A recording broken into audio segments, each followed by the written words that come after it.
তার সঠিক কথাগুলোর কারণে মাজারের উপরে আগুন লাগে, তার সঠিক কথাগুলোর কারণে ভণ্ড পীরদের মাজারে আগুন লাগে, তার সঠিক কথাগুলো বলার কারণে বিভিন্ন ভণ্ডের ভণ্ডামি প্রকাশ পেয়ে যায়। ঠিক কিনা বলে?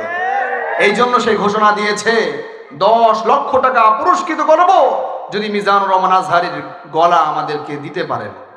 বলেন না নাউজুবিল্লাহ।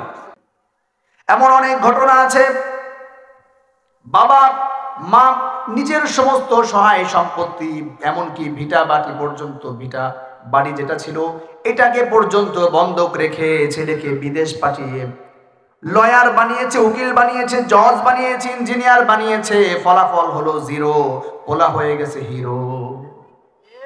এই জন্য আপনার এলাকায় কামারজুড়ি দক্ষিণ পাড়া নুরানি হাফিজা মাদ্রাসাকে পেয়েছেন, এটা আপনাদের জন্য নিয়ামত।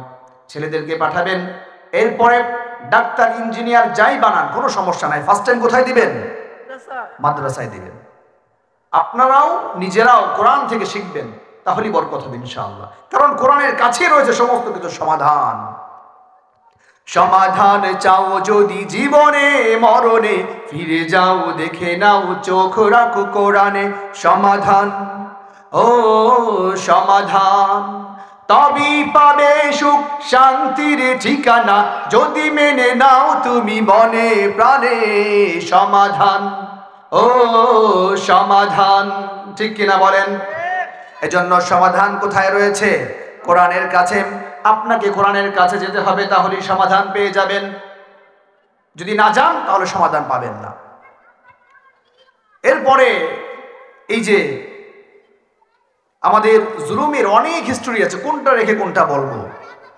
এক কথায় বুঝে নেন, আপনার জন্য যা করা দরকার ছিল তা যদি না করেন সেটাই জুলুম। এক কথায় বুঝতে পেরেছেন?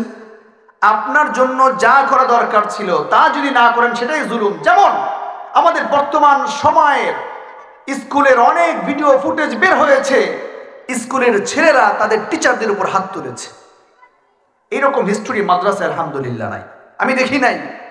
কিন্তু স্কুলে এমনটা দেখা যায়, মাদ্রাসায় হতে পারে।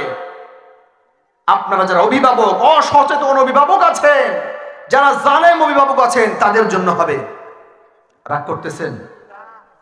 কারণ যখন ইনজেকশন লেগে যায়, যারা জালেম তাদের খারাপ লাগবে, যারা ভালো তাদের খারাপ লাগবে না। কিভাবে শোনেন, আপনার ছেলে সকাল 7টায় অথবা ফজরের পরে মসজিদে ঢোকার কথা, মাদ্রাসায় ঢোকার কথা, মক্তবে যাওয়ার কথা, সে যায় নাই। ওস্তাদ যে ডেকেছে সগীর আলী কবির আলী দিঘায়, দেরি করলি কেন? 1 দিন 2 দিন 3 দিন ধরেছে। ওস্তাদজি শুধু মৌখিক বলেছেন। 4র্থ দিন ওস্তাদজি হাতে একটা লাঠি রয়েছে, লাঠি রাখাও সুন্নাত, ওই লাঠি দিয়ে ওস্তাদজি পিটিয়েছেন। আপনি যারা দাদা, দাড়ি হয়ে গেছে সাদা, ওস্তাদজি যখন বিচার করে তাকে দেন বাধা। এমন অনেক হিস্টোরি রয়েছে। শুধু দাদাদের কাণ্ড না, বাবাদের এরকম কাণ্ড আছে। যারা পাতি নেতা বাবা, যা ওস্তাদজিকে বলে, ওই হুজুর এত বড় সাহস, আমার বাড়িতে আপনার মাদ্রাসা, আমার এলাকায় আপনার মাদ্রাসা, আমার রাস্তার পাশে আপনার মাদ্রাসা, আমার পোলার গায়ে মারছেন, আমার বাতিজারে মারছেন, মারছেন আমার নাতিরে। বলে কি বলে না? যখনই এই কথাটা বলল, সাথে সাথে মনে রাখবেন, আল্লাহর কসম করে বলতে পারি, আপনি আপনার ছেলের, আপনার নাতির, আপনার ভাতিজার ক্ষতির জন্য আপনি কারণ হয়ে গেলেন। যেদিন থেকে ওস্তাদের উপরে, টিচারদের উপরে, শিক্ষক শিক্ষিকাদের উপরে চোখ উঠাতে শুরু করেছে গার্জিয়ানরা, সেদিন থেকে ছাত্র ছাত্রীরা বেয়াদব হতে শুরু করেছে। জোরে বলেন ঠিক কিনা? এজন্য ওস্তাদজি কখনো যদি মারে, সে কি অন্যায় ভাবে মেরেছে না কারণে মেরেছে? অতএব আপনার যদি হয় নাতি, এই যে মারলো হবে না তার ক্ষতি, বরং বাড়বে তার গতি। ঠিক কিনা বলেন? এজন্য এই চিন্তা চেতনা যার মধ্যে আসে, এগুলো বাদ দেন। আজকে যে এইখানে আমি এসেছি, আমি বাংলাদেশের মধ্যে আলহামদুলিল্লাহ একজন ভয়েস আর্টিস্ট, আমি একজন ইসলামী আলোচক এবং উপস্থাপক। আজকে আমাকে লং টাইম আপনাদের এখানে থাকতে হবে, উপস্থাপনা শুনতে পারবেন ইনশাআল্লাহ। এখানে কেন আমি এই পর্যন্ত আসতে পারলাম? আমি কম মাইর খাইনি, আমি মার খেয়েছি। আমার সাথে অনেকে এখন লেদ মেশিনে কারখানায় কাজ করে।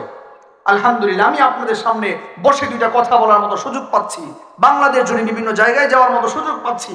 মানুষ আমাকে ডাকে, 1-2 মাস 5 মাস আগে আমার ডায়েরি বুক করে রাখতে হয়। এটা কেন? এমনিতেই।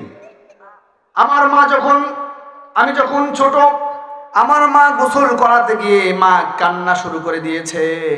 মা খেপ করে বলে, বাবা তোর কি অবস্থা, তোর পিঠে এমন দাগ কেন? 6 মাস পর্যন্ত বাড়ির আঘাতে জায়গাটা কালো হয়ে গেছে। যদিও হয়েছে ব্যথা ভালো, কিন্তু মা কান্না করে বলে, আমার ছেলেটারে এমন ভাবে হুজুর মেরেছে, আমি আমার ছেলেটাকে তারপরও নিয়ে আসিনি। এখন মা খুব গর্ব করে বলে যে আলহামদুলিল্লাহ, আমার ছেলেটাকে আলেম বানায় অনেক ভালো হয়েছে। এবং আরো 10 জন বলে যে আপা একটা কাজের কাজ করছেন, আপনি একটা কাজের কাজ করছেন। আর আমার মা বলে, আমি ব্যাংক ব্যালেন্স করি নাই, আমি গাজীপুরে অনেক বছর থেকে, ঢাকাতে অনেক বছর থেকে, কিন্তু 1 খণ্ড জমি রাখি নাই আমার ছেলেটাকে আলেম বানাইতে যায়। এরকম অনেক কর্মজীবী আছে, অনেক গার্মেন্টস শ্রমিক আছে, অনেক রিক্সাওয়ালা ভাই আছে, যাদের ছেলেরা এই কামারজুরি দক্ষিণ পাড়া নুরানি হাফিজিয়া মাদ্রাসায় পড়ে। একদিন তারাও আমার মতো বা আমার থেকে বড়, ইভেন মিজানুর রহমান আজহারির থেকেও বড় হবে ইনশাআল্লাহ। বলে না ঠিক কিনা? মিজানুর রহমান আজহারি একদিনই হয়ে যায় নাই। এখন মিজানুর রহমান আজহারি আমাদের দেশের জন্য গৌরব। গোটা বাংলাদেশের এই ভাবমূর্তি বিশ্ব দরবারে উড্ডীন করেছে যতজন, তাদের মধ্যে মিজানুর রহমান আজহারি একজন। ঠিক কিনা বলে? এই দেশ পরিবর্তনের জন্য মিজানুর রহমান আজহারির মতো কয়েকজন হলে যথেষ্ট।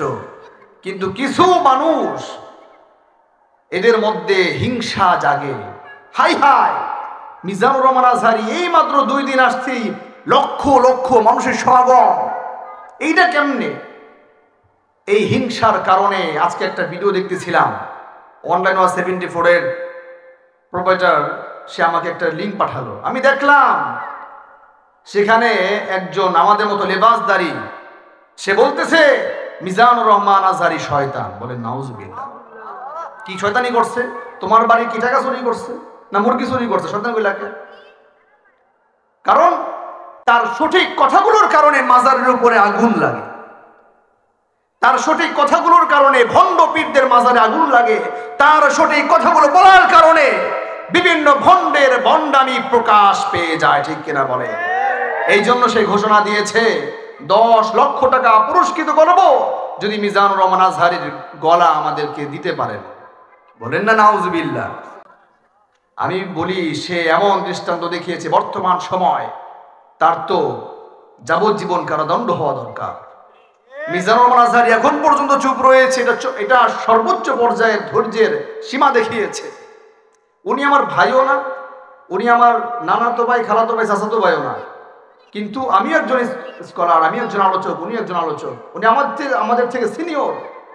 আমরা আমাদের ভাইদের কথা যদি না বলি বলবে কে? কি বলেন? আমরা আমাদের কথা যদি না বলি বলবে কে? এই কাদা ছেঁড়া ছুরি এগুলো বাদ দেন, বাদ দেন। কি দরকার ভাই? ইসলামের এই সুশীতল ছায়া এসে এখনো যদি আমরা বাংলাদেশের মধ্যে কোরআনী শাসন চালু না করতে পারি, আর করবেন কবে? মিলেন সবে, দেখছেন রবে। যদি আসেন তাহলেই সফলতা আসবে ইনশাআল্লাহ।